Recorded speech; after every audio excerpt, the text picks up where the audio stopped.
ये कहानी है लू जुआंग की, जो सरकारी खजाने की चोरी में जेल में सजा काट रहा था। उसका कहना था कि वो बेगुनाह है। एक रोज मौका पाकर उसने एक पुलिस अधिकारी को चाकू की नोक पर बंधक बना लिया। मजबूर होकर अधिकारी शी लू जुआंग की बात सुनने के लिए जेल में आता है, जहां उसे उसकी बेगुनाही पर यकीन होता है और वह दोबारा से सरकारी खजाने की पड़ताल शुरू कर देता है। मैं बेगुनाह हूं, मैंने कुछ नहीं किया, मुझे किसी ने फंसाया है। जेल के गार्ड को मारने वाले का नाम लू जुआंग है। 2 साल पहले सरकारी खजाने की चोरी के मामले में संदिग्ध था। खजाने की चोरी के लिए गाओशान ने उसे पकड़ा तो सही, लेकिन उसे गाओशान का कत्ल कर दिया। उन्हें लूट की 2 बोरियां मिली लू जुआंग के घर पर।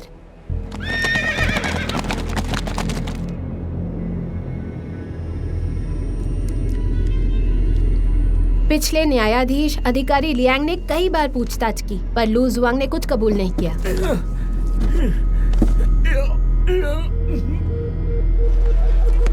अगर खजाना ढूंढना है तो लू जुआंग को फांसी नहीं दे सकते, जिंदगी भर के लिए जेल में सड़ा सकते हैं।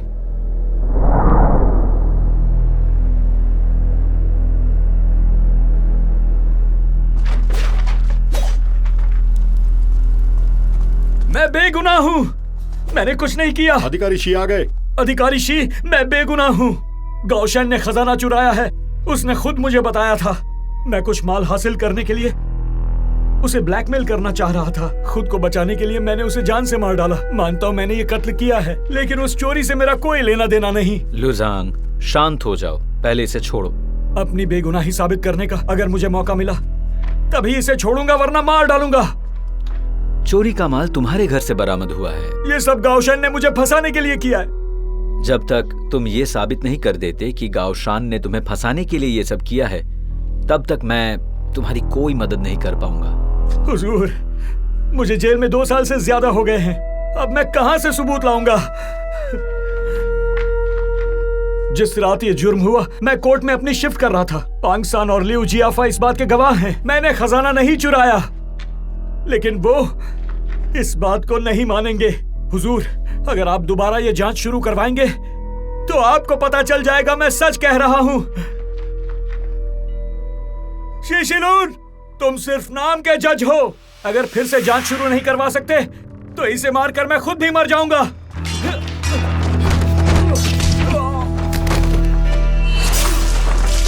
यान भाई, इसका खून बहना रोको। चुनलियान, जल्दी से वैद्य को बुलाओ।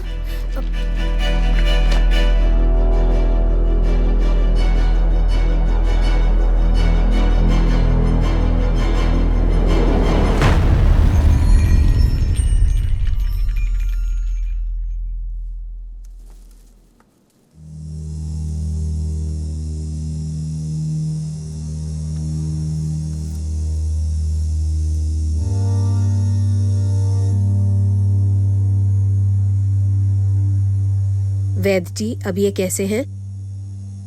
अधिकारी शी, इनका बहुत खून बह चुका है और सांसें भी दम तोड़ रही हैं। मुझे डर है कि शायद ये बच पाएं। वैद्य जी, ये नहीं मर सकता। इसको बचाने के लिए जो भी बन सके कीजिए। मैं अपनी तरफ से पूरी कोशिश करूंगा। लू जुआंग, मैं शी शिलून हूं, क्या तुम्हें सुनाई दे रहा है? मुझे बचा लो। हाँ, बोलो। लू जुआंग गार्ड की जान ले सकता था, और अगर वो ऐसा करता तो गार्ड बुरी तरह से जख्मी हो सकता था। लू जुआंग का उसे मारने का कोई इरादा नहीं था। वो सिर्फ आत्महत्या करने की धमकी दे रहा था। अगर उसे ऐसा ही करना होता तो वो पहले ही कर चुका होता। 2 साल तक अत्याचार नहीं सहता। शायद वो आपका इंतजार कर रहा था। हाँ, लू जुआंग ने कहा था कि घटना के रोज वो कोर्ट में अपनी ड्यूटी कर रहा था। वहां 2 गवाह भी मौजूद थे, तो वो ये जुर्म कैसे कर सकता था? इतने अहम सुराग को अधिकारी लियांग ने नजरअंदाज कैसे किया? मुमकिन है उसके घर से जो चोरी का माल बरामद हुआ उसकी वजह से। पांग सान और लिऊ जियाफा से पूछताछ करते तो मामला साफ हो जाता। हाँ, अधिकारी लियांग ने पड़ताल क्यों नहीं की? मुझे डर है मामला पेचीदा है।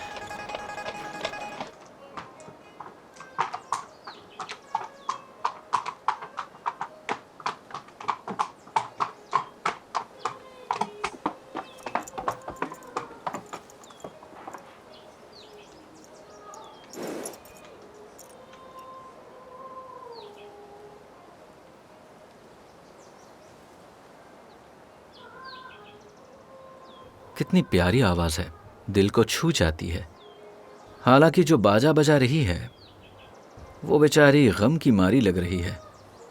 क्या आप धुन की आवाज से इंसान की भावनाओं को समझ लेते हैं? मुझे जो लगा मैंने कह दिया।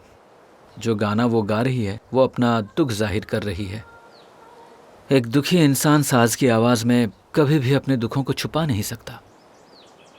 इस जगह को देखकर लगता है ये कोई अमीर जाती है। फिर इतने दुख और अकेलेपन की क्या वजह हो सकती है?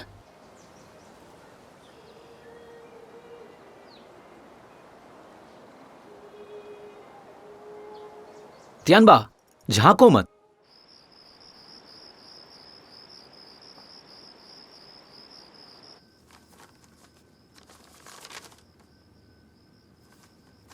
लो जुआंग के बयान का कहीं कोई रिकॉर्ड नहीं है कि वो कोर्ट में काम करता था।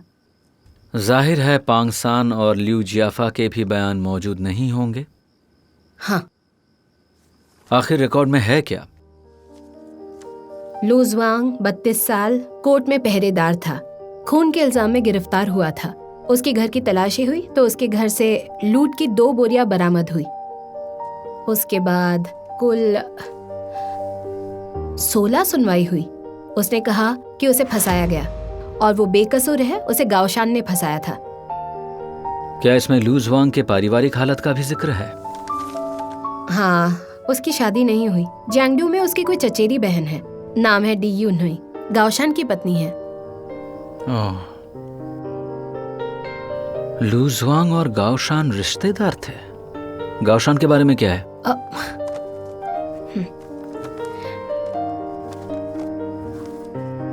गाओशान उम्र 27 साल कोर्ट में पहरेदार था। गाओशान और डी यूनहुई कोर्ट के बाहर 9 जुगाने लेन में रहते थे। गाओशान की मौत के बाद अधिकारी लियांग ने डी यूनहुई से पूछताछ की। उसे कुछ भी नहीं पता था। गाओशान के घर की तलाशी ली गई थी? हाँ बिल्कुल, कुछ भी नहीं मिला। क्या गाओशान का कोई रिश्तेदार है? उसका कोई जिक्र नहीं है।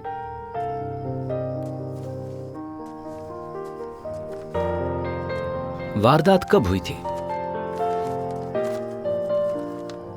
8 अप्रैल 2 साल पहले, रात के 1 से 5 के बीच। गाओशान की मौत से कितने दिन पहले से ये मामला चल रहा है?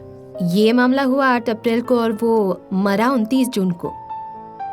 81 दिनों में। लू जुआंग कब गिरफ्तार हुआ? जिस रोज गाओशान मरा, यानी 29 जून। तुम्हें क्या लगता है? कई लोग शामिल हैं। आपको क्या लगता है? मामले की फिर से तहकीकात करेंगे। पांगसान, तुम यहीं रुको। तियानबा, लियू जियाफा को दूसरे कमरे में ले जाओ और इंतजार करो। जी हाँ।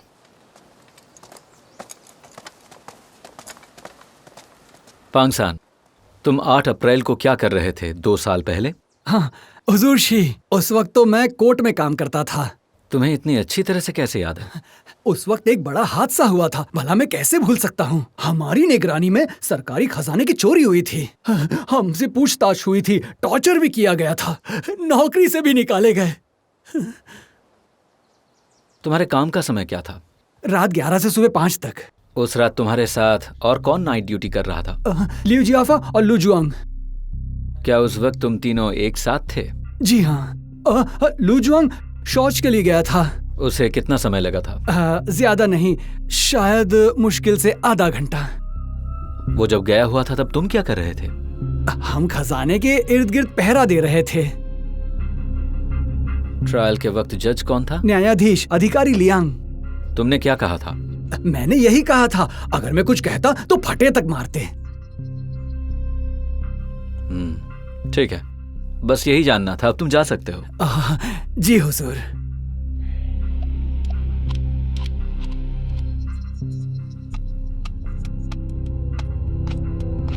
क्या कहा उसने? वो तीनों साथ में थे अपनी शिफ्ट के दौरान। इतनी बड़ी बात कोई कैसे नजरअंदाज कर सकता है? अधिकारी लियांग सेवा मुक्त हो चुके हैं। उनकी जगह सचिव अधिकारी वैन है और वो अब भी जियांगडू में है। न्यायाधीश अधिकारी शी आ गए हैं। अधिकारी वैन, मैं जियांगडू का नया न्यायाधीश हूँ, शी शिलुन। स्वागत है। आइए इस तरफ, कृपया बैठ जाइए।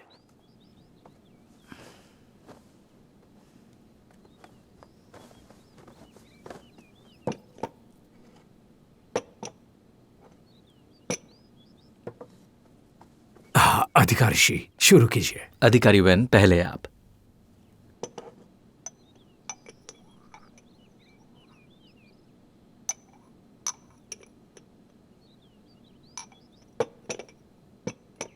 अधिकारी वेन, मैं अचानक आने के लिए आपसे माफी चाहता हूं। अरे कोई बात नहीं। सरकारी खजाने की चोरी के बारे में कुछ पता है आपको? एक दिन गाओशन पिया हुआ था और अपनी शेख ही बघार रहा था कि वो भविष्य में ज्यादातर कोठे पर जा सकेगा। मैंने उससे पूछा उसके लिए इतने सारे पैसे आएंगे कहां से। तब उसने कहा खजाने में पैसा था। जब उसका नशा उतर गया मैंने उससे दोबारा पूछा, लेकिन उसने कुछ नहीं बताया। कुछ दिनों बाद मुझे चोरी की 2 बोरियां अपने घर में मिली। उन पैसों पर सरकारी मोहर लगी हुई थी। मैं सोच ही रहा था कि ये जरूर सरकारी लूट का मामला होगा। ये एक बहुत बड़ा मामला है। सरकारी खजाने से 800 तोला चोरी हो गया। उसके बाद शाही निरीक्षक का ध्यान भी इस पर चला गया। न्यायाधीश यांगजू ने इसे हल करने का हुक्म दिया। 2 महीने बीत गए पर मामला हल नहीं हुआ। ऊपर से उस छोटे से इलाके जियांगडू पर बहुत बड़ा दबाव था। हमसे ऊंचे पदों वालों को सजा दी गई। उस इलाके में सरकार और परिवहन विभाग शामिल थे। कत्ल होने से पहले ही लूट का माल लूजवांग के घर में बरामद हुआ, वो भी उस वक्त जब हर कोई चैन की सांस ले रहा था। मैंने कहा तुम चाहते हो इतना सब देखकर भी मैं खामोश बैठा रहूं जब तक तुम इसमें 20 तोला और नहीं डाल देते। हमारी बहस हुई और हम लड़ने लगे। मुझसे भूल हो गई और मैंने उसे मार डाला।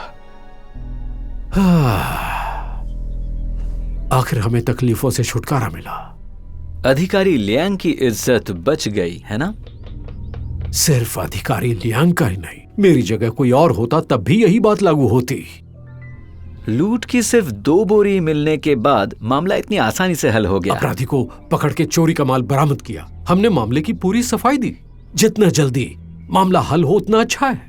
उसने बताया कि जब वो अमीर हो जाएगा तो कोठे पर जाएगा। कौन से कोठे पर? शंगसिन हाउस। जहां तक मुझे पता है घटना के रोज लूजवांग पांगसान और लिू जियाफा के साथ न्यायालय में अपना काम कर रहा था। पांगसान और लिू जियाफा साबित कर सकते हैं कि लूजवांग के पास अपराध करने के लिए वक्त ही नहीं था। मुझे इस बारे में कुछ नहीं पता। क्या ये मुकदमे के रिकॉर्ड में मौजूद है? नहीं। जब रिकॉर्ड में ही मौजूद नहीं है मतलब ये झूठ है। अधिकारी शी, जरा सोचिए, इतने बड़े सुराग को अधिकारी लियांग बिल्कुल भी नजरअंदाज नहीं करता। इसके अलावा जियांगडू उच्च न्यायालय के इस फैसले को राज्य सर्वोच्च न्यायालय ने भी स्वीकारा था। सर्वोच्च न्यायालय का फैसला उच्च न्यायालय से बढ़ के माना जाता है। सही कहा ना अधिकारी शी? अगर लूजवांग ने खजाना चुराया भी था तो सर्वोच्च न्यायालय ने उसे सजाए मौत क्यों नहीं दी? उन्हें अब भी बाकी का लूट का सामान नहीं मिला। उसे मौत की सजा देने की किसी में हिम्मत नहीं। अगर उसे सजाए मौत दे दी गई और सरकार ने खजाने के बारे में पूछ लिया तो बहुत मुश्किल हो जाएगी। क्यों कोई फटे में पैर डालेगा? इससे तो बेहतर है लूजवांग जेल में सड़े। इसी बहाने कुछ और साल जी लेगा। सही है ना अधिकारी शी?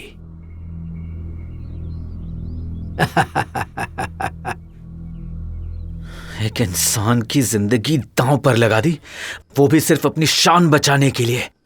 कैसा बेकार अधिकारी है, भ्रष्ट कहीं का।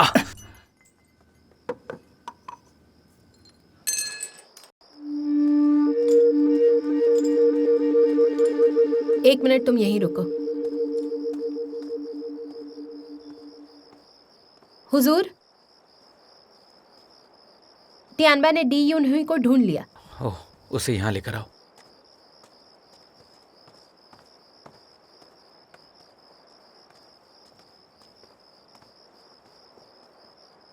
हुजूर। औपचारिकता की कोई जरूरत नहीं, खड़ी हो जाओ। डी यून हुई, तुम्हारे भाई लू जुआंग ने हमेशा तुम्हारे परिवार का ख्याल रखा है। गाओशान को भी गार्ड की सरकारी नौकरी लू जुआंग ने किसी से कहकर लगवाई थी। हम एक परिवार जैसे ही थे। भले ही हम अमीर नहीं थे, मगर खुशहाल थे।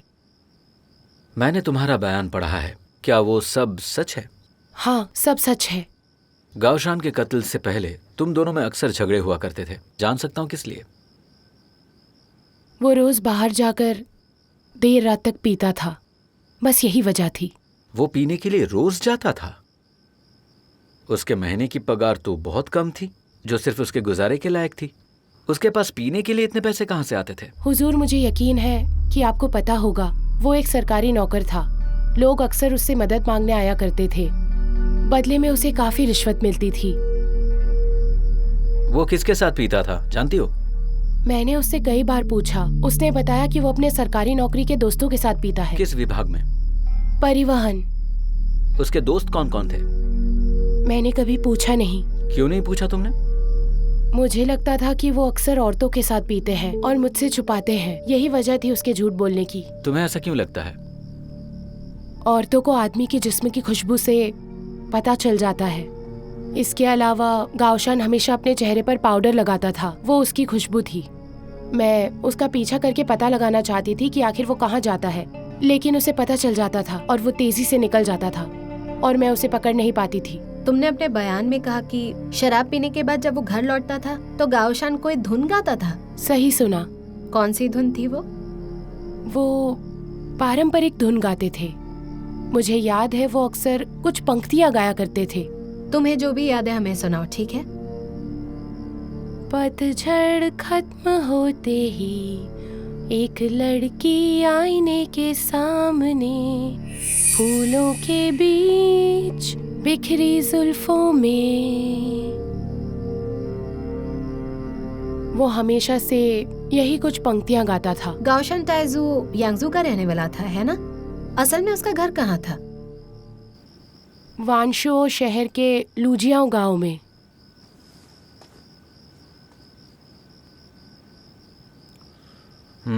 ठीक है, तुम कुछ देर के लिए आराम कर सकती हो। जी हुजूर। शाबाओ, इन्हें ले जाओ। जी हाँ, इस तरफ।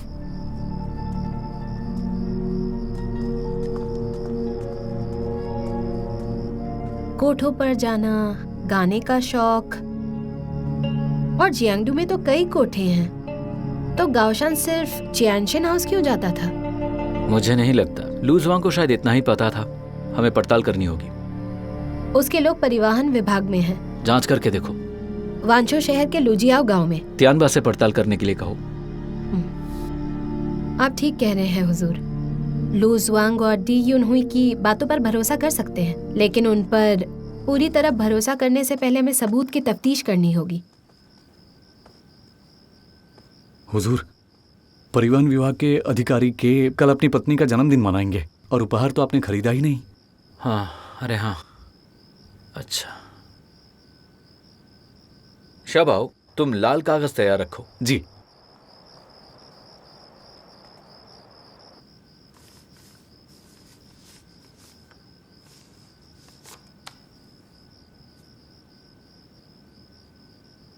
क्या आप सिर्फ यही देंगे? कितना घटिया उपहार है। इतनी कंजूसी अच्छी नहीं है।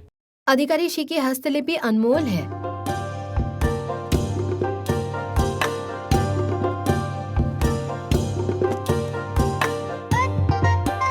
हुजूर शी पधार चुके हैं।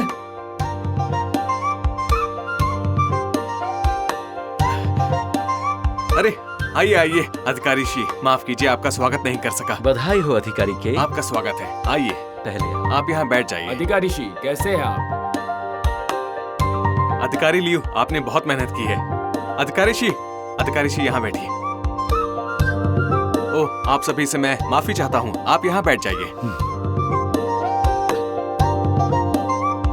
अधिकारी शी, माफी चाहूंगा। आप सभी से माफी चाहूंगा। सभासद वैंग, आइए बैठिए बैठिए। अधिकारी लियांग, अधिकारी के बधाई हो। माफ कीजिए, मैं स्वागत करने के लिए यहाँ मौजूद नहीं था। आइए बैठिए बैठिए। ताजुब है, अधिकारी के कितने दिलदार हैं। वो हर चीज में माहिर है।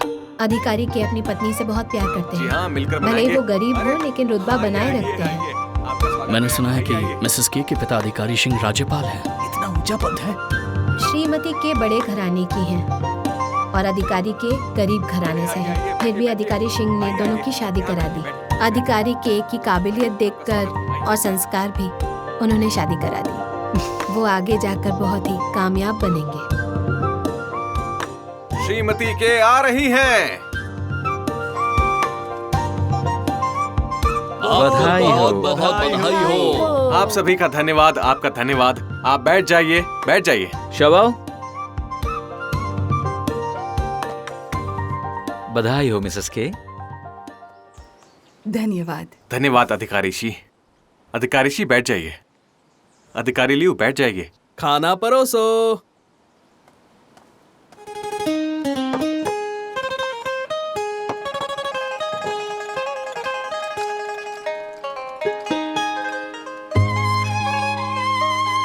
खाइए खाइए अधिकारी लियू।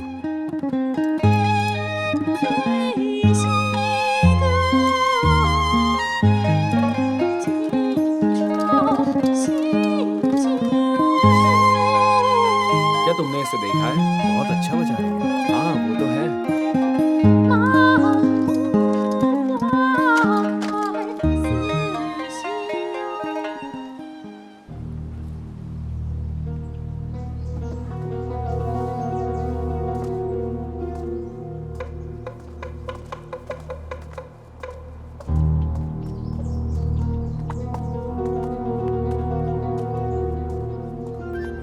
मैं ही रुकियान हूँ। नमस्ते श्रीमती के। श्रीमती के, मुझसे न्यायाधीश जियांगशु और अधिकारी ली मुशे ने ये धुन बजाकर आपको आपके जन्मदिन पर बधाई पेश करने की विनती की थी। बहुत बहुत धन्यवाद। धन्यवाद अधिकारी ली। मैं आपके लिए एक छोटा सा उपहार पेश करना चाहती हूँ। गुस्ताखी के लिए मैं आप दोनों से माफी चाहती हूँ। कोई बात नहीं।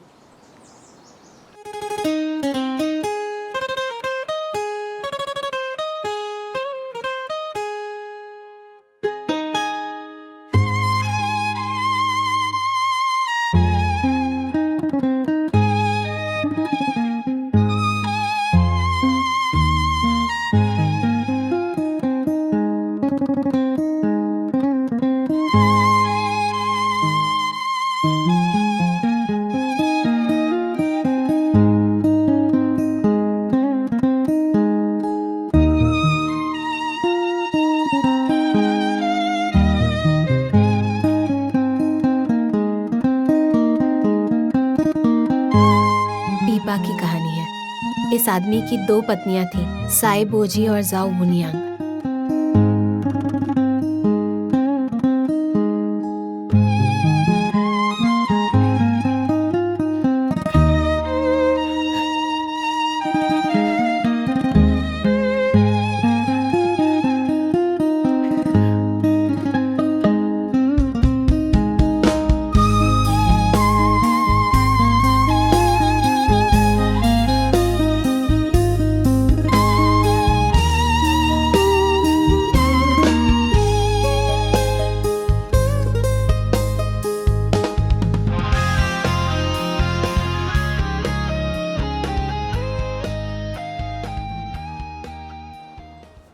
बहुत बढ़िया, बहुत अच्छा गाया क्या तुमने। बढ़िया मुझे तो बहुत क्या बात है। वाह। श्रीमती के, अब मैं इजाजत चाहती हूँ। धन्यवाद कुमारी है। अरे ये क्यों जा रही है? पता नहीं क्यों जा रही है। क्या आप सच में जा रही हो कुमारी जी?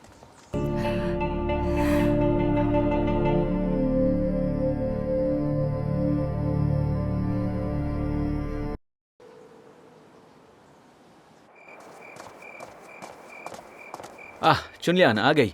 रात गए तकलीफ के लिए माफी चाहूंगा। बैठो बैठो। चुनलियान, तुम्हें रुकियान का गाना और डी यूनहुई ने जो गाया था, दोनों धुन एक सी नहीं लगी? उसने पीपा की कहानी का मुखड़ा गाया था। लू जुआंग ने बताया था कि गाओशान अक्सर क्यांगशिन हाउस जाया करता था। क्यांगशिन हाउस की सबसे बड़ी रौनक ही रुकियान है। मुझे भी आज ही ये पता चला। ये रुकियान,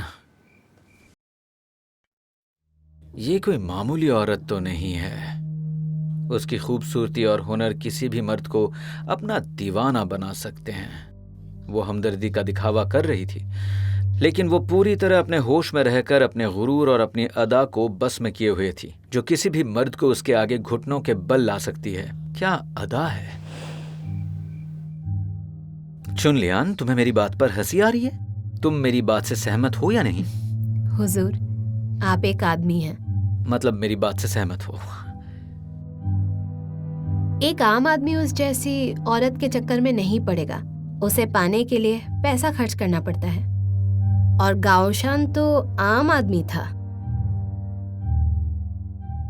मुझे पूरा यकीन है कि इस तरह की जगह पर जाने के लिए वो काफी पैसा खर्च करता होगा। मेरी सालाना तनख्वाह 4.5 लाख है। मुझे नहीं लगता मैं वहां जा पाऊंगा। गाओशान के लिए तो और भी मुश्किल होना चाहिए। मान लेते हैं डी यूनहुई सच बोल रही है कि वो रिश्वत से महीने में अच्छा कमा लेता था, फिर भी ऐसी जगहों पर जाना आसान नहीं होना चाहिए। गाओशान वहां अक्सर जाता था या फिर कभी कभार? अब समझी। मुमकिन है गाओशान से जुड़े हुए लोग शायद सुराग नहीं हैं, लेकिन जब ये बात आती है कि गाओशान ने पैसे कहाँ लुटाए, तब ये सुराग नजर आता है।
जियांगडू शहर के आसपास कुल मिलाकर 17 चाय की दुकान और भोजनालय हैं, और पिंगताम को मिलाकर हमने 16 की जांच पड़ताल भी कर ली है।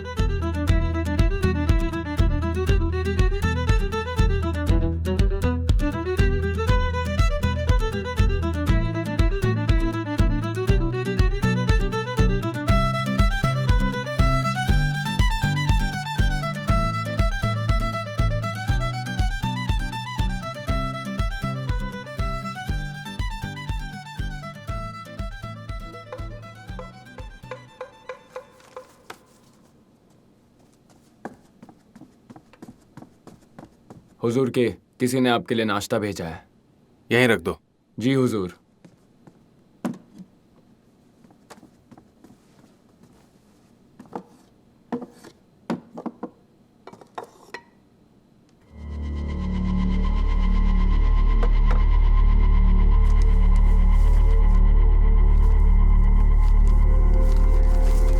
आज रात मैं अकेली हूँ, इंतजार करूंगी।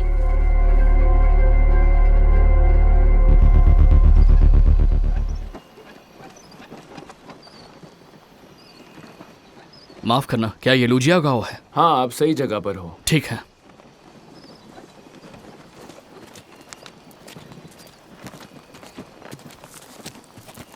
अरे चाचा, आइए।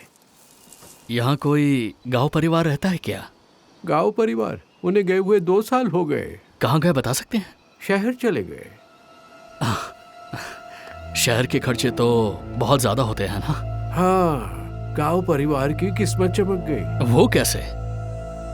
मैंने सुना है उनका बेटा कारोबार से अमीर बन गया। कौन सा बेटा?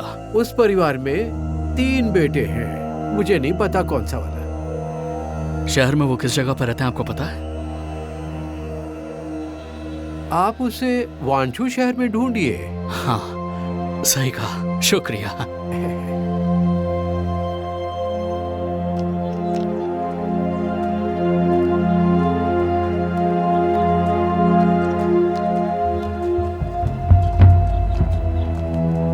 अधिकारी शी। मिस रुकियान, बिना बताए आने के लिए माफी चाहता हूँ। कोई बात नहीं अधिकारी शी। आपके बारे में सुना है कि आप किस तरह लोगों के मामले हल करते हैं। आपकी दिल से इज्जत करती हूँ। जरूर आप किसी खास मकसद से आए होंगे। मुझे आपसे इज्जत से पेश आना चाहिए। किसी भी तरह की तकलीफ के लिए माफी चाहती हूँ। ऐसा कुछ नहीं है मिस रुकियान, मैं सीधे मुद्दे पर आता हूँ। जी बिल्कुल अधिकारी शी। ज्यादा वक्त नहीं हुआ, कुछ दिन पहले मैं क्यानशिन हाउस के पास से गुजर रहा था और मैंने आपको गाते हुए सुना था। हालांकि तब मुझे पता नहीं था कि वो आप थे जो गा और बजा रही थी। आपकी आवाज में इतनी मिठास थी कि 3 दिनों तक मेरे कानों में गूंजती रही। ये तो आपका बड़ापन है अधिकारी शी। अब मैं सोचता हूँ वो खूबसूरत आवाज आपकी थी। हालांकि गाने वाले की आवाज में बहुत दर्द था। इत्तेफाक से जब मैं श्रीमती के जन्मदिन पार्टी में था तब मैंने आपको वहां वही गाना गाते हुए सुना। खैर, आपने माहौल में 4 चांद लगा दिए थे और उस दर्द को जाहिर होने नहीं दिया। क्या खूब गाया था आपने। अधिकारी शी, चाय ठंडी हो रही है। अरे हाँ,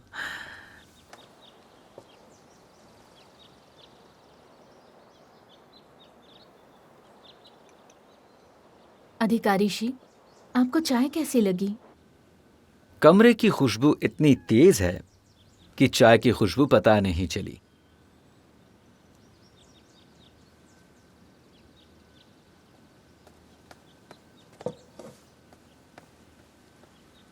उस दिन जश्न के दौरान आपको मेरा दर्द उस खुशनुमा माहौल में सुनाई नहीं दिया। पीपा की कहानी का गाना मैं बहुत अच्छा गाती हूँ। मुझे उस जश्न में सख्ती से सिर्फ गाने के लिए कहा गया था। लगता है आप ऑफिसर के काफी करीब हैं। मुझे पूरा यकीन है कि ऑफिसर के अक्सर यहाँ आते हैं। वो एक बार अपने दोस्त के साथ आए थे। मुझे उनसे बात करने का मौका ही नहीं मिला। उसके बाद मैंने उन्हें यहाँ दोबारा कभी नहीं देखा। वो एक पारिवारिक इंसान है, तो जाहिर है वो सबसे पहले अपना परिवार देखेंगे। सुना है कोई सरकारी ओहदेदार आपके इश्क में आपके आगे झुक गए थे। वो कौन थे? मुझे कैसे पता होगा? आप किसके बारे में बात कर रहे हैं? गाउशान, मैंने सुना है वो अक्सर यहाँ आया करता था। हाँ, वो अक्सर आता था। लेकिन आपने उसका जिक्र क्यों किया? मैं समझना चाहती हूँ। वो सरकारी खजाने की चोरी के मामले में शामिल है, तो मुझे नहीं पता वो इसमें शामिल है या नहीं, लेकिन उसके बारे में जानने के लिए ये बिल्कुल गलत जगह है। समझदार लोग अफवाहों पर यकीन नहीं करते। अगली बार कोई अफवाह सुने तो मुझसे राब्ता कायम कर सकते हैं। ये सबसे अच्छा तरीका होगा। जी बेहतर। चलिए, तकलीफ के लिए माफी चाहता हूँ। फिर मिलेंगे। जी जरूर अधिकारी शी। अच्छा मिस रुकियान, एक चीज और है जिसके बारे में जानने के लिए बहुत बेचैन हूँ। अगर गाउशान जैसा इंसान यहाँ एक बार आता है तो कितने पैसे लगते हैं? मेरे लिए तो सारे ग्राहक एक समान हैं। वक्त और गाने पर निर्भर करता है जो मैं गाती हूँ। ग्राहक ज्यादा देना चाहे तो आप उसे कबूल करेंगी? जी बिल्कुल। लगभग कितने? 1000-2000। अगर मैं यहाँ आऊँ तो? ये मेरी खुशकिस्मती होगी। माफ करना, मैं मजाक कर रहा था। चलिए अभी के लिए मैं चलता हूँ। आने के लिए धन्यवाद।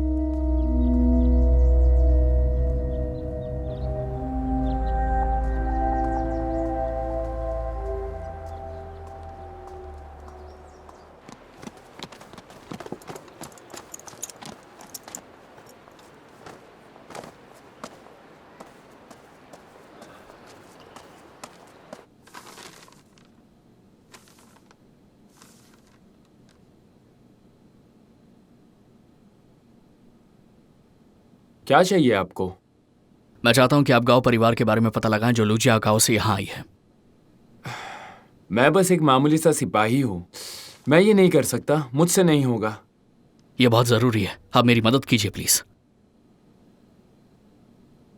300 से अधिक परिवार है। आप अधिकारी जिया से पूछ सकते हैं। अगर उन्हें इस बारे में कुछ नहीं पता है फिर अधिकारी बाबू से पूछेंगे। मेहमान के लिए चाय लाओ।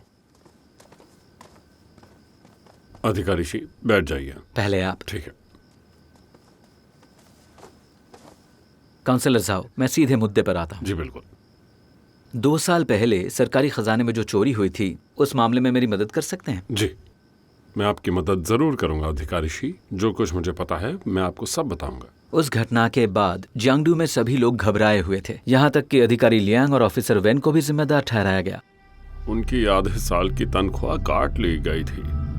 उस वक्त के न्यायाधीश शांजो ने यह तक कह दिया था कि मामला हल नहीं हुआ तो अधिकारी लियांग को सजा होगी।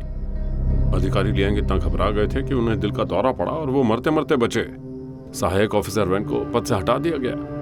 परिवहन विभाग में काम करने वाले कई लोगों को भी निकाल दिया गया। हर किसी को आपकी फिक्र लगी थी। किसे निकाला गया था? परिवहन विभाग के लोगों को। जियांगडू परिवहन विभाग के असिस्टेंट को निकाला था। जो बंदा खजाने की देखरेख करता था उसका तो लिंगनान से ही निकाला हो गया। और यांगजू परिवहन विभाग के कुछ अधिकारियों को भी निकाला, उन्हें सजा हुई। उस वक्त जियांगडू परिवहन विभाग का सहायक कौन था? अधिकारी लिू याओजू। क्या वो अभी वही हैं? वो मर गया। उसकी जगह कौन आया है? ओह, अधिकारी क की सहायता करने से पहले वो परिवहन विभाग के कार्य प्रभारी थे। उसके साथ जो था उसे निकाल दिया गया, इसे क्यों बख्श दिया गया?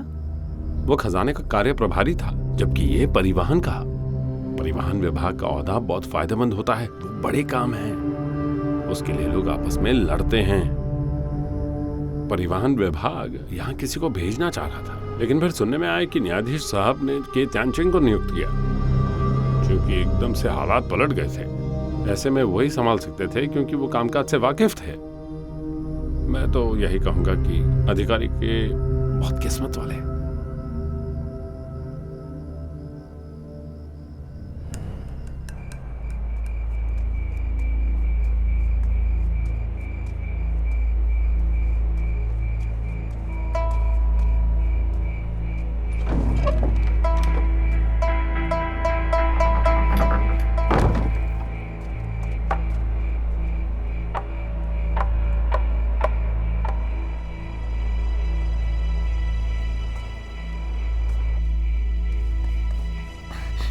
सब वो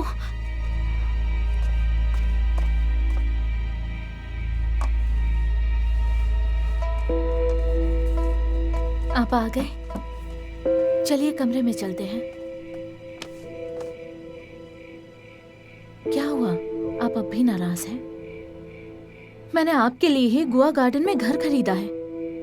मैं आपके ऊंचे रुतबे को जानती हूँ, आपको ठेस नहीं पहुंचाना चाहती। एक बात का जवाब दो, मेरी पत्नी के जश्न में तुम बिना बुलाए क्यों आई थी?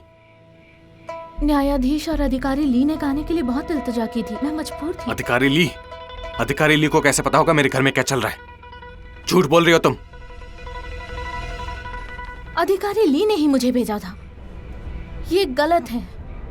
पीपा की कहानी जो तुमने जश्न में सुनाई थी वो मेरी तरफ इशारा था। तुम क्या चाल चल रही हो? चाल चल रही हूँ? क्या बेहुदा बात है। मुझे बस देखना था आपकी पत्नी कितनी खूबसूरत है। हालांकि वो खूबसूरत तो है, लेकिन मुझसे ज्यादा नहीं। तलाक लेकर मुझसे शादी कीजिए। बस अब बहुत हो गया। मैंने तुम्हें इतना प्यार किया, मुझे तलाक देने को कह रही हो? तुम मुझे मरवाना चाहती हो क्या? किसका डर है? अपने ससुर का जो राज्यपाल है। क्या बकवास है, उससे डरूंगा मैं? आज मेरे पास जो कुछ भी है मैंने अपनी मेहनत से हासिल किया, उसने कुछ नहीं दिया मुझे। फिर आप डर क्यों रहे हैं? इसीलिए कि आपके करीबी लोग आपका मजाक उड़ाएंगे, या इसीलिए कि मैं रुकावट ना बन जाऊं? आप तो हमेशा कहते थे कि आप एक मर्द हैं। क्या मतलब मैं मर्द नहीं हूं? मैं चाहती हूं हम एक हो जाएं।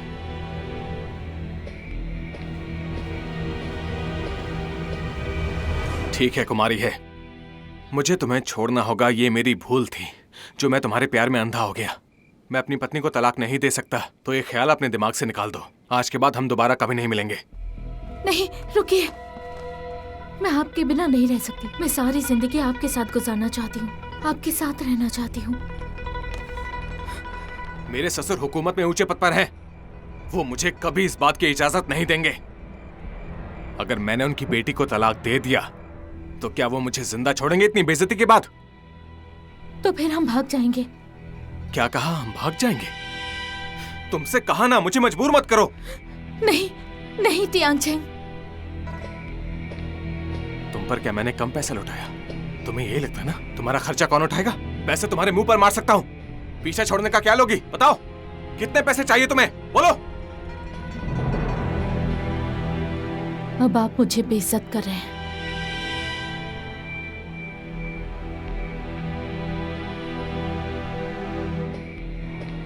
बेहतर होगा हम बहस ना करें। सुनिए तियांगचेंग,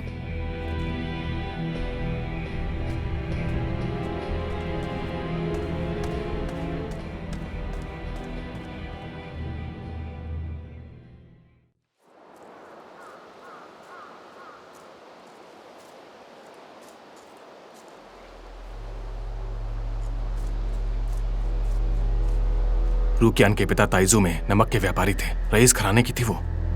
माँ जन्म देने के बाद बीमार पड़ गई और चल बसी। अपनी पत्नी खोने के बाद पिता को जुए की लत लग गई और एक ही रात में सब कुछ गंवा बैठा था। उसके पिता को दिल का दौरा पड़ा और वो भी चल बसे और ही रुकियान को इस दुनिया में अकेला छोड़ गए।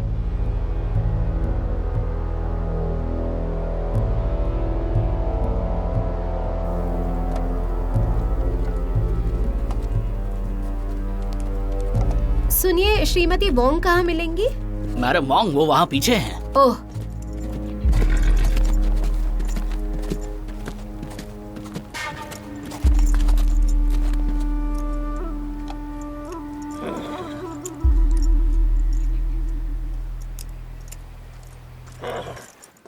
श्रीमती वोंग। कौन है? जी आप कौन हैं? मैं पुलिस की ओर से आई हूँ। पुलिस से हैं? हाँ हाँ, आप अंदर आइए ना। आइए बैठिए। धन्यवाद। श्रीमती वोंग, क्या आप रुकियान को जानती हैं? क्या कहा? रुकियान? हाँ मैं उन्हें जानती हूँ। आप अक्सर उससे मिलती हैं? वो अपने पिता की आत्मा की शांति के लिए प्रार्थना करवाती थी। हमेशा की तरह इस बार भी एक आदमी आया था। और वो आदमी कौन है? कहाँ मिलेगा?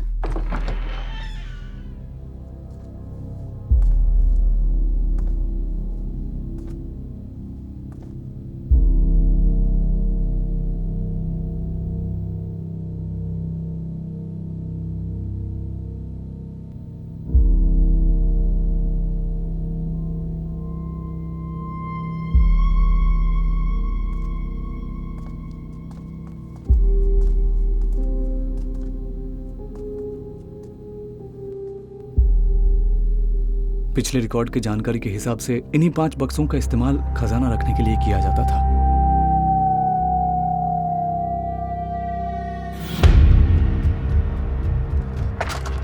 संभाल के।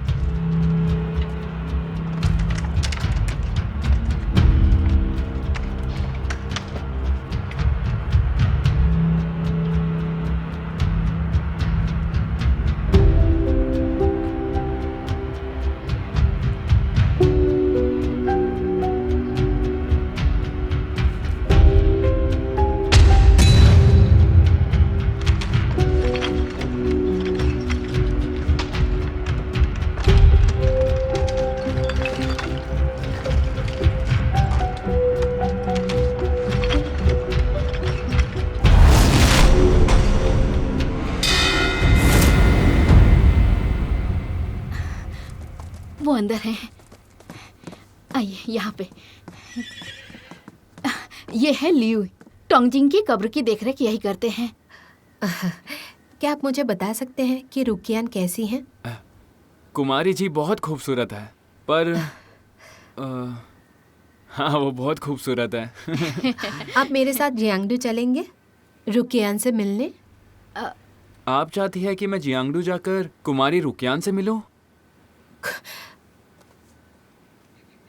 कोई मुश्किल नहीं है। मैं चाहती हूँ आप मेरे साथ चलें और उससे कुछ कहें। नहीं, आप मुझे वहाँ क्यों ले जाना चाहती है जबकि कुमारी सने काउंटी में है? सही कहा। आप कौन से साल की बात कर रहे हैं? कुछ सालों से जियांगडू में रह रही है ना वो? नहीं, उन्होंने फैंग परिवार के 5वें बेटे से शादी की है और फैंग परिवार आज पीढ़ियों से साने काउंटी में रह रहा है। हाँ, सच में? फैंग परिवार में उसकी शादी हुई? वो शादीशुदा है? हाँ। कुमारी फैंग, कुमारी फैंग, वो रही। आइए। कुमारी फैंग, ये जियांगडू सरकार की तरफ से आई है। जियांगडू से? हाँ। मुझसे मिलने के लिए? मुझे माफ कीजिएगा, क्या आप ही रुकियान हैं, टोंगजिन की बेटी, ताइजू के नमक के व्यापारी? मैं ही हूँ। कुमारी रुकियान, आप मुझे बताइए कौन है जो आपकी पहचान चुरा सकता है? हाँ, साथ ही साथ आपका नाम भी।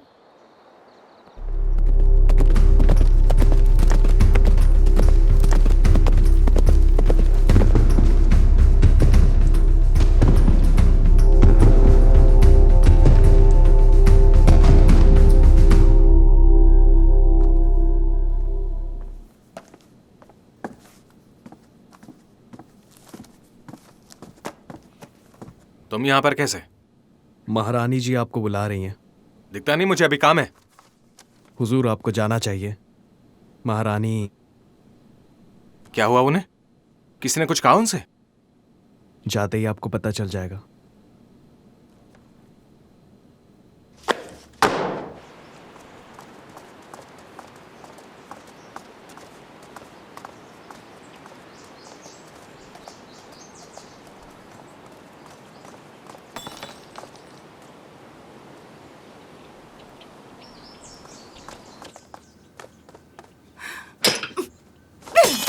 तिएनचेंग, तुम्हारी हिम्मत कैसे हुई कि बाहर दूसरी औरत से रिश्ता रखो?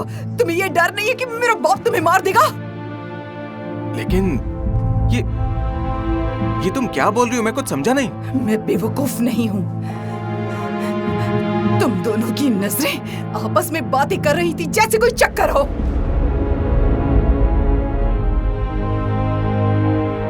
भले ही किसी ने गौर नहीं किया, लेकिन मैंने साफ साफ देखा है।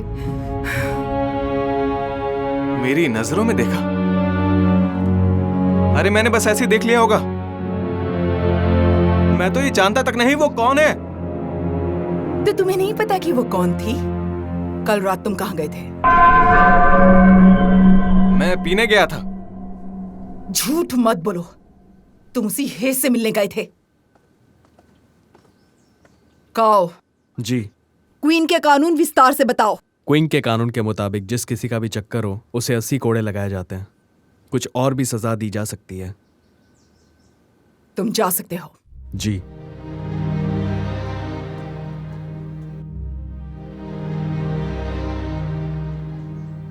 बेशक मैं कल रात पीने के लिए गया था, बेशक मैं शियानशिम हाउस में गया था, लेकिन मेरे साथ वहां कुछ और लोग भी गए थे।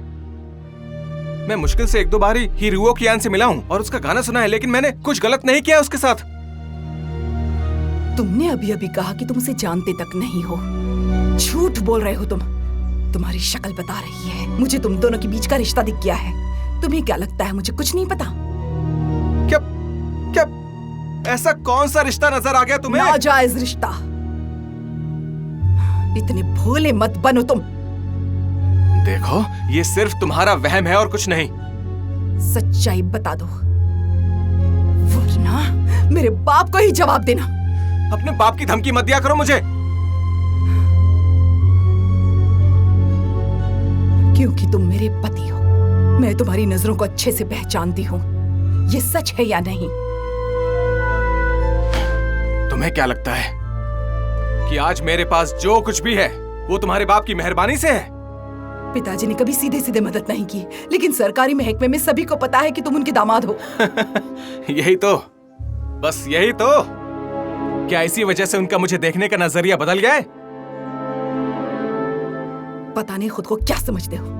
तो अब तुम भी मुझे ऐसा कहोगी? हाँ, तुम भी? किसी और ने भी ऐसा कहा है क्या? रुक जाओ, जवाब दो। जानती हो तुम्हें इससे चोट पहुंचती है, मुझे दिखाई दे रहा है, लेकिन तुम्हारी इश्कबाजी की ये वजह नहीं हो सकती। तुम्हें हमारे पूर्वजों के उसूल पता है ना, सट्टेबाजी और कोठेबाजी बिल्कुल नहीं।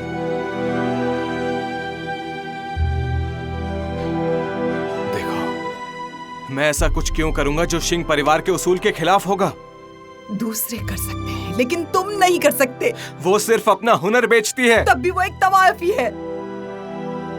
मेरी बात सुनो, अगर तुम्हें कोई अच्छी औरत पसंद आती है तो तुम मुझसे कहो, मैं खुद तुम्हारी शादी उससे करवा दूंगी, ठीक है?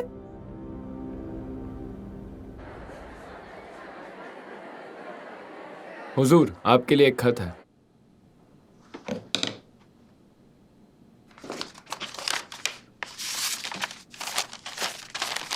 आज हमारी 5वीं सालगिरह है, तुम्हारा इंतजार करूंगी।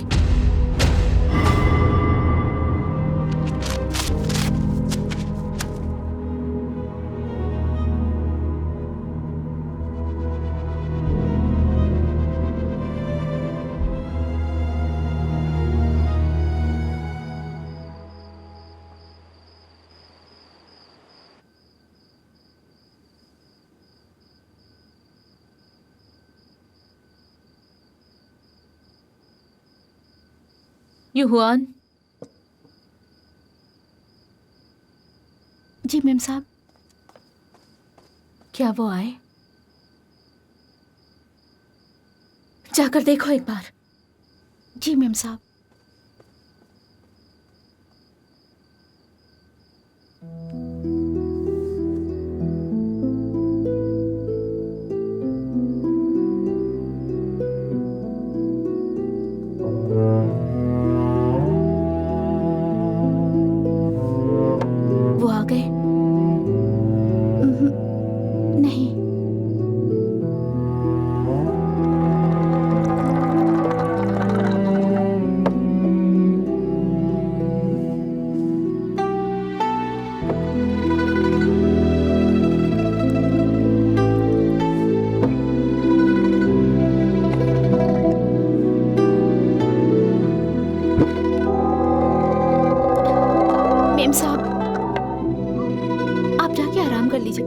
समेट लूंगी।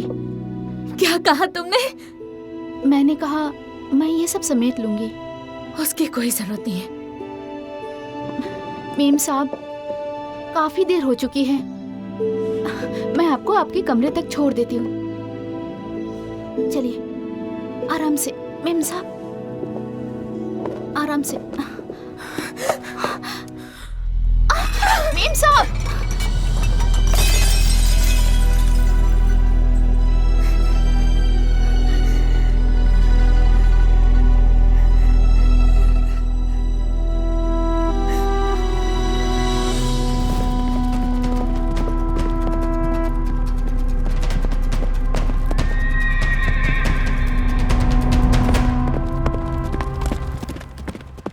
गाओशन के पिता गाओ शुइगेन का नाम वानशू टाउन के रजिस्टर में मौजूद नहीं है। जिया लीडर को गाओ परिवार का घर शहर में मिला, वो भी तब जब उसे उस गार्ड का घर मिला जो लुइजा गांव में मौजूद था। गाओ परिवार ने चोरी से घर खरीदा है, वो भी बिना पंजीकरण के। वो लोग इसी बात को छुपा रहे हैं। कितने में खरीदा? तकरीबन 50 लाख समझ लीजिए। ओहो, इतनी बड़ी रकम जमा करने में तो मुझे 4 साल लग जाएंगे। गाओशान के दोनों भाइयों का यूं अमीर बन जाना आपको अजीब नहीं लगा? उसमें से एक अचार की दुकान चलाता है, लेकिन धंधा मंदा है। दूसरा बीमार है, इसलिए फिलहाल घर में ही पड़ा है। सवाल यह है कि ये 50 लाख इनके पास आए कहां से? मैं ताइजू मजिस्ट्रेट से इस मामले की छानबीन करने के लिए कह सकता हूँ। उनके घर की तलाश ले और उनकी हकीकत का पता लगाए। लेकिन उसका परिवार बेवकूफ नहीं है। वो इतने होशियार भी नहीं है। आखिरकार 15 लाख जो मिले उसी के भाई के घर से, जिसने अचार की दुकान खोली है, और नोटों पर सरकारी मोहर है। 70 लाख की चोरी हुई है, लेकिन असल में 50 करोड़ की चोरी हुई है। खजाने की दीवार 10 फीट ऊंची है। अगर कोई सब चुरा भी लेगा तो भी सीढ़ी के बिना भागना मुश्किल है। और तो और घटना की रात 4 पहरेदार भी वहीं गेट पर मौजूद थे। वो लोग हर घंटे में उस जगह का चक्कर लगाते हैं। अगर चोरों को 1 घंटे में ही अपना काम तमाम करना हो एकदम चुपचाप, तो तुम्हें नहीं लगता ये एक आदमी का काम नहीं है। खजाना गाओशान ने लूटा, लेकिन फायदा परिवार को हुआ। रुकियान को भी उसका फायदा पहुंचा। वो रुकियान पर फिदा था और उसका दिल जीतने के लिए उसने सारी हदें पार कर दी। ये भी मुमकिन है कि गाओशान को इस चोरी के लिए उसने उकसाया हो। अब तक मैंने जितने भी मामले हल किए हैं, आखिर में न जाने कितनी नामुमकिन चीजों का खुलासा होता है।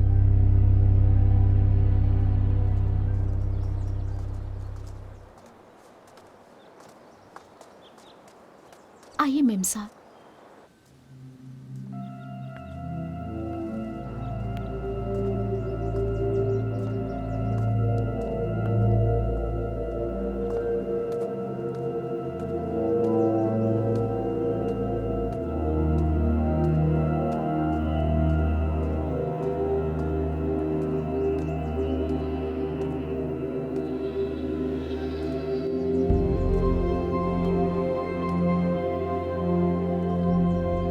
नमस्ते मेम साहब। ये क्या कर रही हो तुम? इस तरह घुटनों के बल क्यों बैठी हुई हो? मेम साहब, मैंने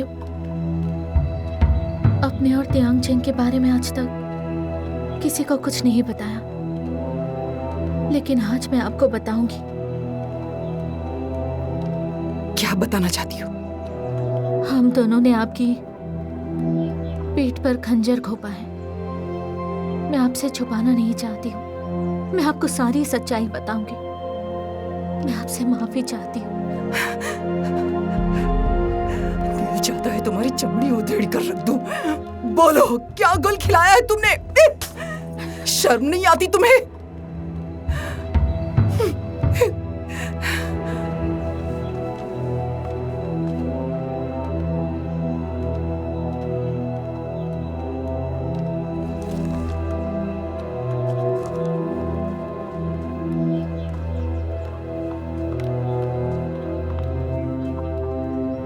मेरी इतनी जरूरत नहीं कि बिना सबूत के कुछ बताऊं। इसे देखिए, यकीन करना ना करना आपके ऊपर है।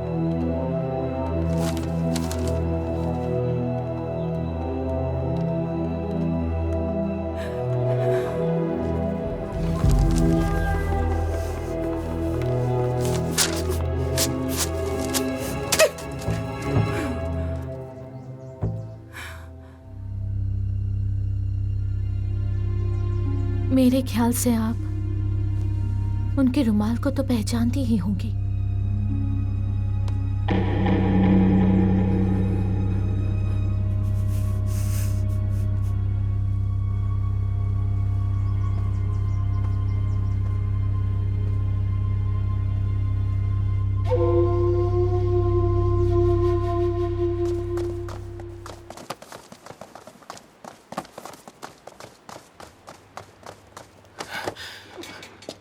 सामने से हटो, सामने से हटो।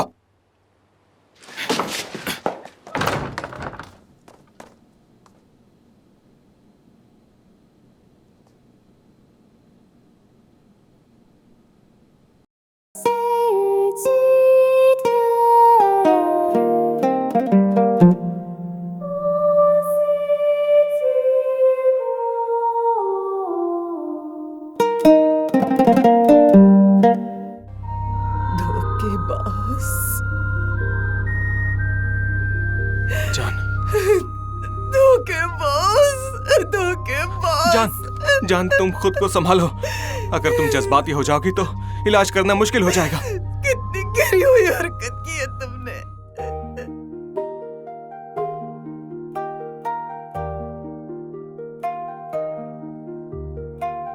सब कुछ बर्बाद कर दिया। हमारे परिवार की इज्जत मिट्टी में मिलाकर रख दी है। जान, देखो, मैं अपनी गलती मानता हूं। मेरे लिए ना सही तो अपने लिए शांत होकर आराम करो। उसने मुझे सब कुछ बता दिया है। सुनने को कुछ नहीं बचा।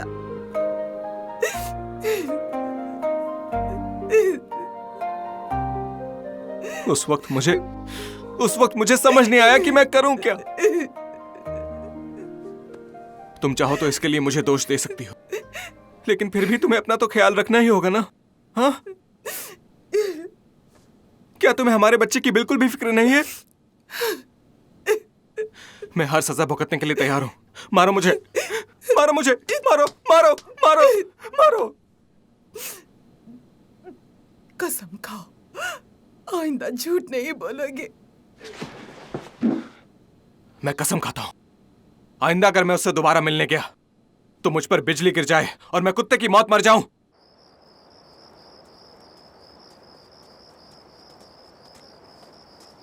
हुजूर, श्रीमती फैंग आई हैं। असल में रुकियान यही हैं। नमस्ते हुजूर शी। आप बड़ा मुश्किल सफर तय करके आ रही हैं। बैठिए बैठिए। हुजूर शी, जिस इंसान की बात हो रही है वो वूजिन है। वूजिन? एक औरत थी जो मेरे घर में खाना पकाया करती थी। उसकी एक बेटी थी, उसका नाम वूजिन था। क्या आप दोनों हम उम्र हो? मेरे पिता ने वूजिन से मेरी दासी बनने के लिए कहा था। मेरे पिता को चार कलाएं और पिंगतान बहुत पसंद था। उसके बाद मेरे पिता ने कई नामचीन कलाकारों को काम पर रखा ताकि मैं वो चार कलाएं सीख सकूं। वो बहुत काबिल थी, उसने सब कुछ सीख लिया, वो भी सिर्फ सुनकर और देख देख कर। कुछ सालों बाद मेरे पिता जुए में अपना सब कुछ हार गए। मैं यांगसू सरकार के पास उसे लेकर गई थी। हम लौट कर आए थे कि उसने मेरी कुछ चीजें चुरा ली और वो भाग गई। आपने दोबारा शिकायत दर्ज की? नहीं, वो एक अरसे से मेरे साथ थी, इसलिए मैंने उसे बख्श दिया। इतने सालों में मैं तो उसे पूरी तरह से भूल गई थी। खैर, चुनलियन ने मुझे उसे चुपके से दिखाया। उसकी पिंगटन की काबिलियत पहले से और भी अच्छी हो गई है। आप एक नेक और रहमदिल इंसान हैं। खैर, आप इतनी दूर से आई हैं, थक गई होंगी। चुनलियन, इन्हें इनके कमरे तक ले जाओ। जी।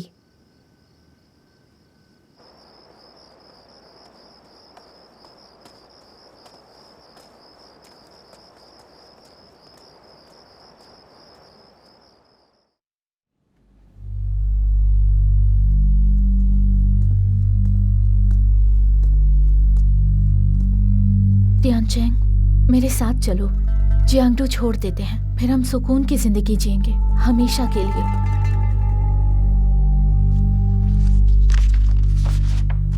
अगर मुझे मजबूर किया तो मैं खुद तुम्हें मार डालूंगा।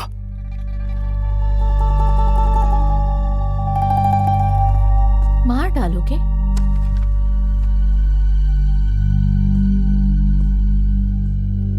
इतने बेदर्द कैसे हो गए?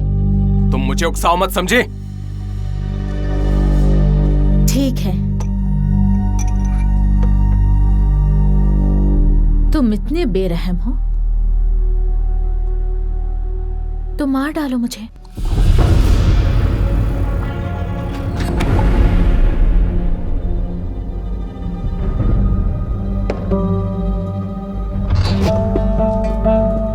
अब इसका क्या मतलब है? मुझे धमकी दे रही हो क्या? मैं सबसे डरने वाला बिल्कुल नहीं हूं। तियानचेंग, इसे झुठलाओ मत। इतना पागलपन ठीक नहीं। पागल तो तुम होती जा रही हो। दफा हो जाओ यहां से। तुम्हारी शक्ल भी अब देखना नहीं चाहता हूं मैं। हमारा रिश्ता अभी खत्म नहीं हुआ है। हम दोनों को साथ जीना है।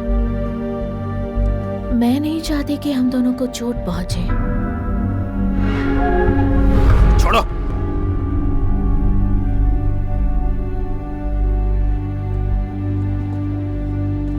हम दोबारा जल्दी ही मिलेंगे।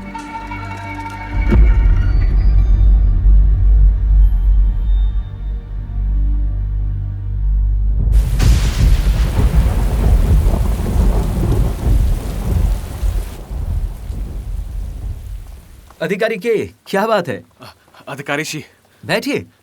नहीं ठीक है अधिकारी शी, मैं इस तरह से और नहीं जी सकता। अगर मेरी पत्नी को कुछ हो गया ना तो मेरा ससुर वो मेरे घर आकर मेरी खाल उधेड़ देगा। क्या हुआ श्रीमती के को? ही रुओ कियान ने हमारे रिश्ते के बारे में मेरी पत्नी को सब बता दिया है। आज वो पुलिस में भी गई थी और धमकी देकर गई ताकि मैं अपनी पत्नी को तलाक दे दूं। मेरी तो कुछ समझ नहीं आ रहा कि मैं करूं तो करूं क्या। उसे बदनाम करना चाहता हूँ। मिस रुकियान को? हाँ। किस बिना पे बदनाम करेंगे?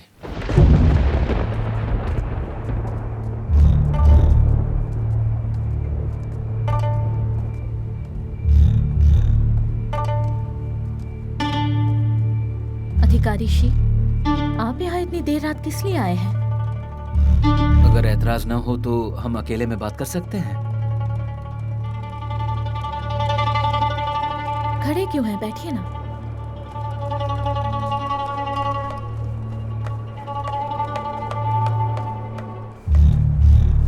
अधिकारी शी, आपको मुझसे क्या बात करनी है? मेरे आपके यहाँ आने से पहले केटियान चेंग अधिकारी के ने मुझे सब कुछ बता दिया है। वो जो कुछ भी तुम्हारे और उनके बीच में हुआ। मेरे ख्याल से तुम्हें पता होना चाहिए कि उन्होंने मुझसे क्या कहा। जब मैं यांगसू आई थी उसी दौरान मैं अधिकारी के से मिली थी और मुझे उनसे सच्चा प्यार हो गया। मैंने यहाँ जियांगटू तक उनका पीछा किया। अधिकारी शी, आप पर मेरी मोहब्बत का असर नहीं होता? ओह, क्या इसीलिए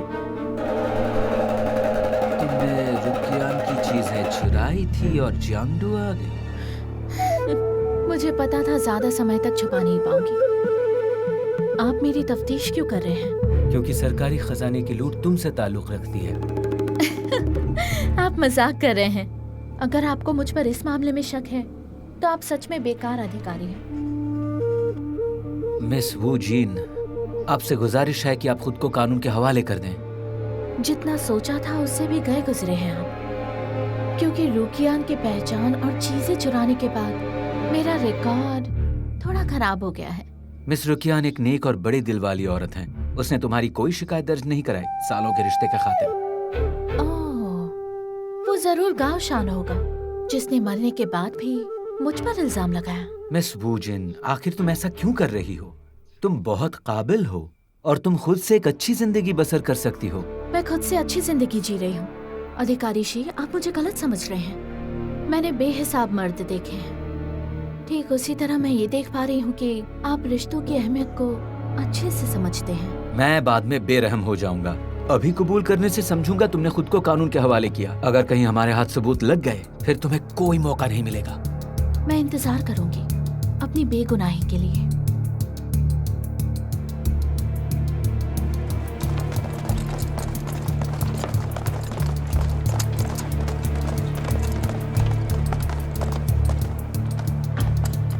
हुजूर,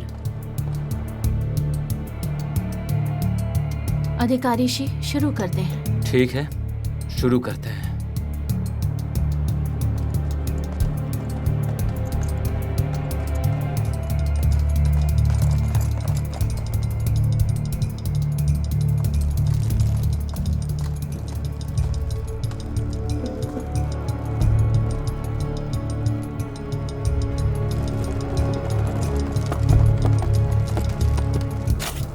तुम दोनों उस तरफ तलाश करो और तुम दोनों यहाँ पर तलाश करो। जी। अच्छे से तलाशी करना।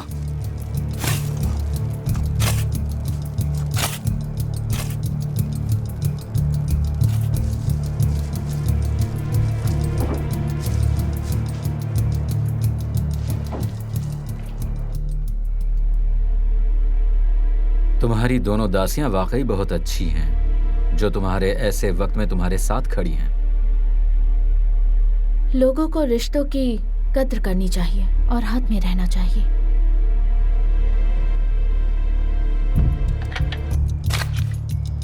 हुजूर, लगता है यहाँ कुछ है।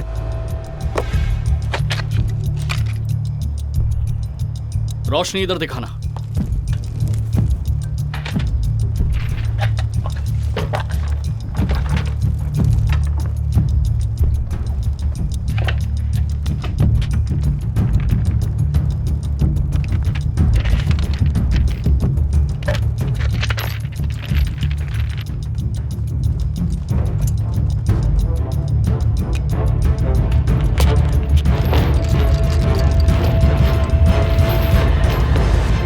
पचास गट्टे हैं, कांशी के दौर में बनाए गए थे।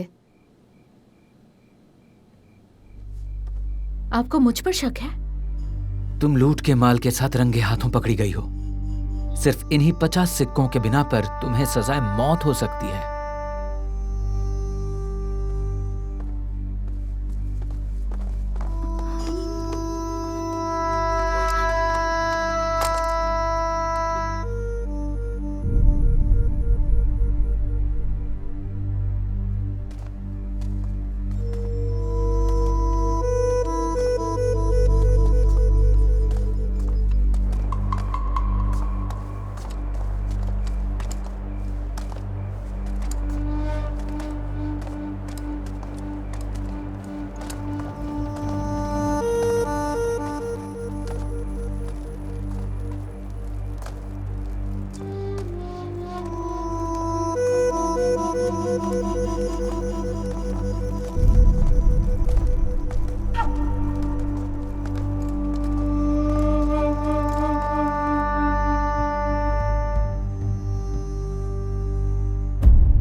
अधिकारी शी। अधिकारी के सरकारी चांदी के सिक्के मिल गए? हाँ, मिल गए। मुझे क्यों पकड़ रहे हैं? आपको कोई गलतफहमी है? सबूत कहाँ है? सबूत कहाँ है? चिल्लाओ मत। सिंह परिवार को मुंह दिखाने लायक रखो।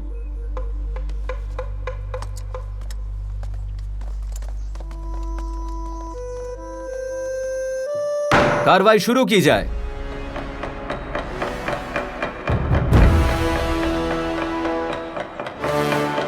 कोई है? अपराधी को लेकर आओ।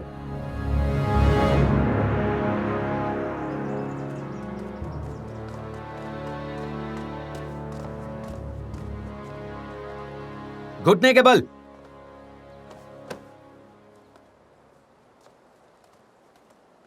शीशीलुन, ये करके तुमने ठीक नहीं किया। अपनी तरक्की के लिए तुमने एक बेगुनाह आदमी को फंसाया है। तुम्हारे पास सबूत क्या है? तुम्हें लगता है मेरे ससुर माफ कर देंगे तुम्हें? बेगुनाह? क्या तुम उस लायक हो? बेहतर है अब तुम अपने ससुर की फिक्र करो। गाओशान मर चुका है। सिर्फ एक वही था जो अब सच्चाई नहीं बता सकता, इसलिए तुम जिद कर रहे हो। ठीक है, मैं सबूत दिखाता हूं। तुम और गाओशान दोनों का जन्म वानशाओ शहर के लूजियाओ गांव यानजाओ में हुआ। तुम बचपन से एक दूसरे को जानते हो। तुम 1 साल बड़े थे। जब तुम जियांगडू पहुंचे, तुमने क्यांगशिंग हाउस से गाने की आवाज सुनी।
अधिकारी के, क्या आपने मुझे पहचाना?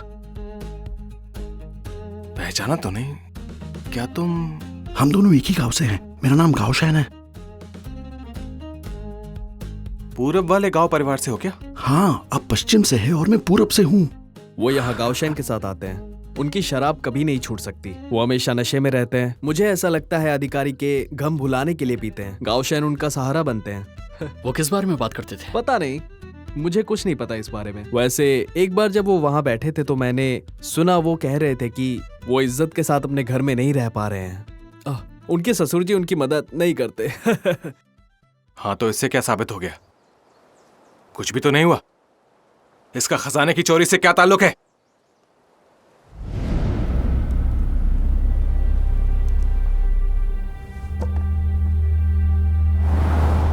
सिंह परिवार के लोग मुझे हुक्म देने वाले होते कौन है? यहाँ तक कि शिंग फैंगयान के नौकर भी मुझे अकड़ दिखाते हैं। उन्हें लगता है कि वो मुझसे ऊपर है। वो भी हर वक्त अकड़ दिखाती है मुझे। मैं अपने गांव का एक इज्जतदार आदमी हूं। जब भी मुझे अपना गांव वाला मिलता है उसे घर बुलाने की हिम्मत नहीं होती, मेरे अपने माँ बाप तक को नहीं। ऐसा लगता है कि मैं घर जमाई बनकर रह गया हूं।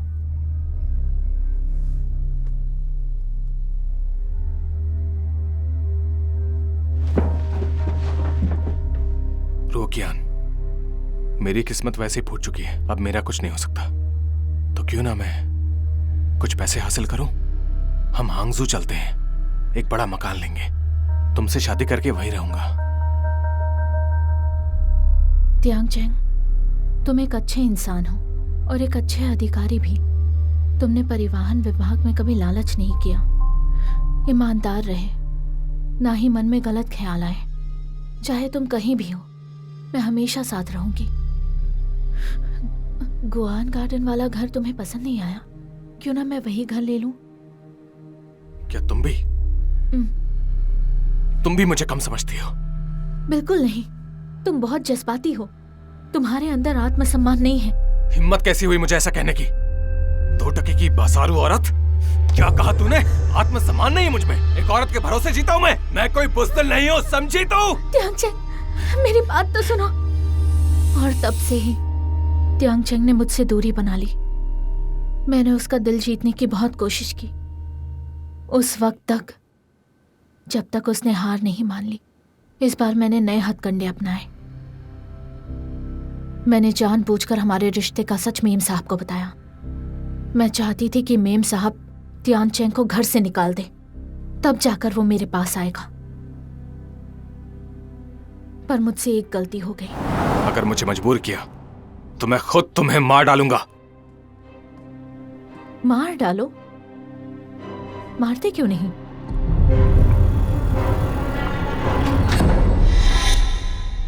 हथेली पर जो लिखा था वो सरकारी खजाना और सरकारी पद खरीदने के बारे में था। मार डालो?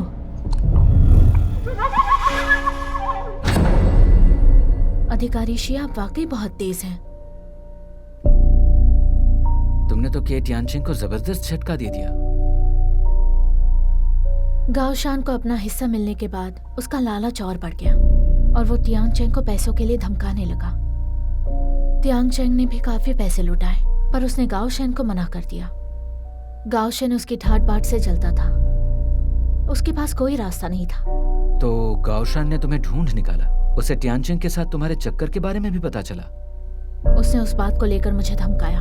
वो चाहता था मैं भी उससे पैसे लूं। उसने कहा काम होने के बाद मुझे भी हिस्सा मिलेगा। भला मैं उसकी बातों पर कैसे यकीन करती, क्योंकि मैंने कभी सोचा भी नहीं था कि त्यागचेंग को जान का खतरा होगा। तुम कहानी बनाने में माहिर हो, तुम चाहते हो कि मैं त्यागचेंग से पैसे मांगू सिर्फ तुम्हारे कहने पर। वो यकीन करेगा? अगर उसने यकीन नहीं किया तो तुम्हारे लिए मैं लिख दूंगा। तुम उसे सिर्फ दिखा देना, मुझे यकीन है वो कबूल करेगा। तो लिख दो फिर, इस बारे में हर बात लिखना, ताकि मैं यकीन कर पाऊं। हाँ बिल्कुल।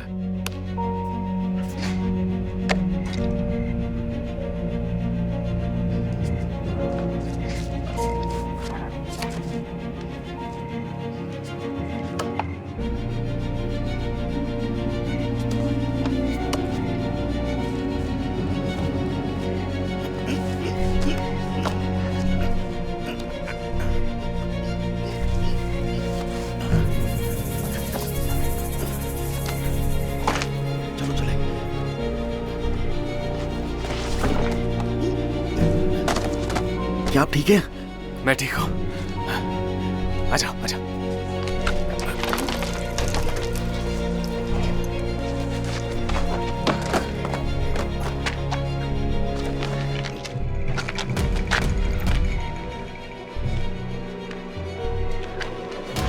मैंने उससे जो कहा उसने लिखा। लग रहा था मानो दीवारों पर खुरच दिया हो और ईंट की खुरचन पड़ताल के वक्त न्यायाधीश की नजर में आ जाए। त्यागचेंग कभी कबूल नहीं करेगा। ऐसा कुछ है जो सिर्फ तुम दोनों के दरमियान हो? हाँ बिल्कुल। जल्दी करो। ताला खोलो।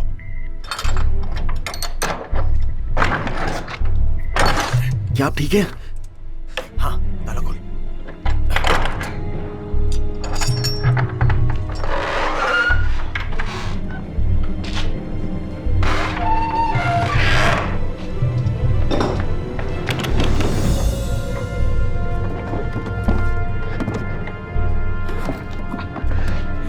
अमीर बन गए।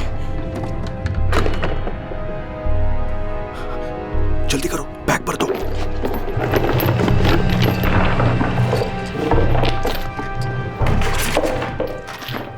मेरा बैग तो भर गया। जल्दी कर। खून निकल रहा है। ठीक है, ठीक है, जल्दी जल्दी करो, जल्दी।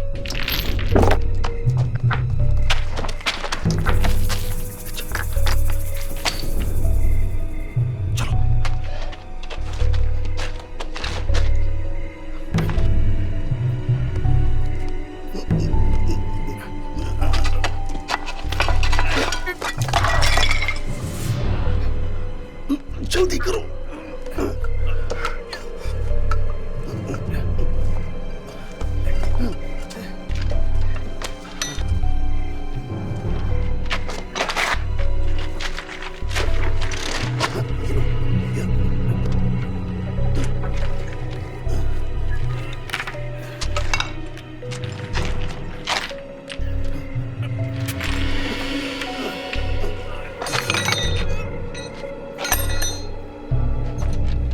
ये चाबी पकड़ो, जल्दी।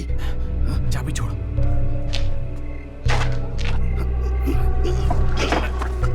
आजा, आजा।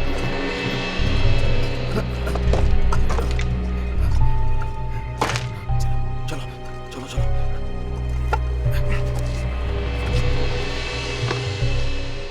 खजाने से चुराने के लिए मुझे क्यों उकसाया? परिवहन विभाग में ओहदे के लिए घूस देने के लिए पैसों की जरूरत होगी, ऐसा मुझे लगता है। मुझे तुम पर यकीन नहीं है। 7वां स्थान तो वो अपने ससुर के जरिए पा सकता था, खरीदने की क्या जरूरत थी? शुरू में मुझे भी यकीन नहीं हुआ था। बहुत पैसों की जरूरत पड़ती है, इसकी कोई कीमत नहीं है। उन पैसों के सामने उसे अधिकारी बनने की जरूरत नहीं है। अधिकारी के तुमसे अलग है। उसके लिए एक अधिकारी बनना तरक्की की निशानी है। वो चाहता था कि जिंग परिवार उसकी इज्जत करे, इसीलिए वो उनसे अपनी पहचान की भीख नहीं मांग सकता था। वो खुद से अपनी पहचान बनाना चाहता था ताकि उसके ससुर का उसे देखने का नजरिया बदल जाए। एक बात और, पता है वो गवर्नर को क्या बुलाता है? एक बदबूदार खूसट बुढ़ा। ये उसके दिल का गहरा राज था। तुम्हें ये सब कैसे पता? अगर वो कुछ भी सोचता तब भी वो मारा जा सकता था। मुझे उसके बारे में कुछ भी नहीं बताना है। तो फिर इसे भी लिख लो। हाँ ठीक है, बिल्कुल। एक किस हो जाए।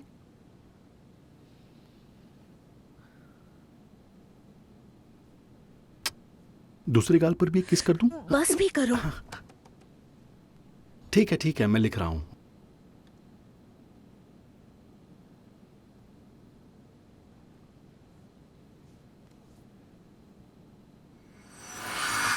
अगर के ट्यानचिंग मौके का फायदा नहीं उठाता तुम्हें फंसाने के लिए, तो क्या तुम ये सारी सच्चाई कभी किसी को बताती?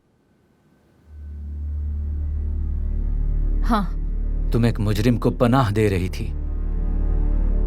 अगर तियांगचेंग अपना मन बदलता तो उसे कब्रिस्तान पहुंचा देती। उसने कई लोगों को चोट पहुंचाई है। हर किसी को अपने कर्म का फल भुगतना ही पड़ता है। तुम्हें कुछ सालों के लिए जेल होगी। हमने गाओशन के रिकॉर्ड मिलाए हैं जब वो काम पर था।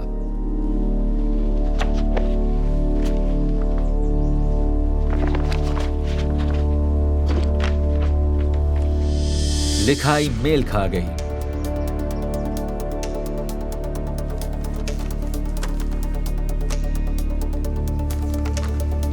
ये वारदात होने के बाद उस जगह की पड़ताल का रिकॉर्ड है। दक्षिणी पूर्व की दीवार पर छत की टाइल्स गिरी हुई थी, दीवारें खुदरी हुई थी।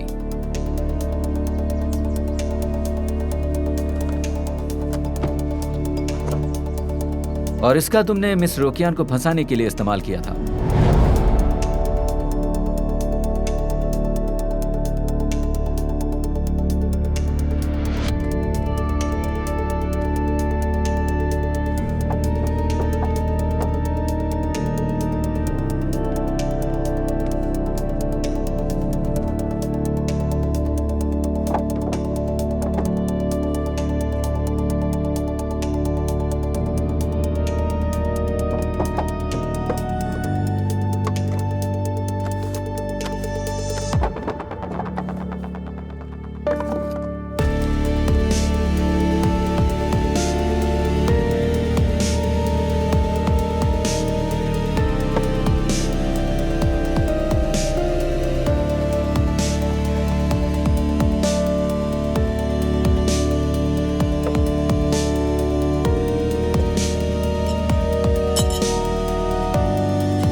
क्या अब भी तुम कुछ कहना चाहते हो?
मैं गाओशान को जल्दी मारने वाला था।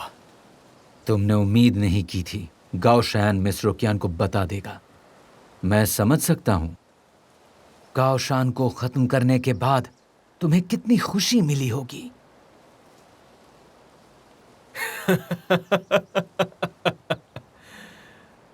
उम्मीद तो तुमने भी नहीं की होगी कि गाओशान ने मेरे कहने पर चोरी की 2 बोरी लू जुआंग के घर में रखी थी ताकि हम उसे फंसा सकें अगर कुछ गड़बड़ हो जाती है तो। मुझे भी उम्मीद नहीं थी कि तुम मिस रोकियान को भी फंसा सकते हो। क्या तुम उससे नफरत करते हो? बिल्कुल नहीं। अगर मैं उसे मजबूर नहीं करता तो वो कभी कुछ नहीं बोलती।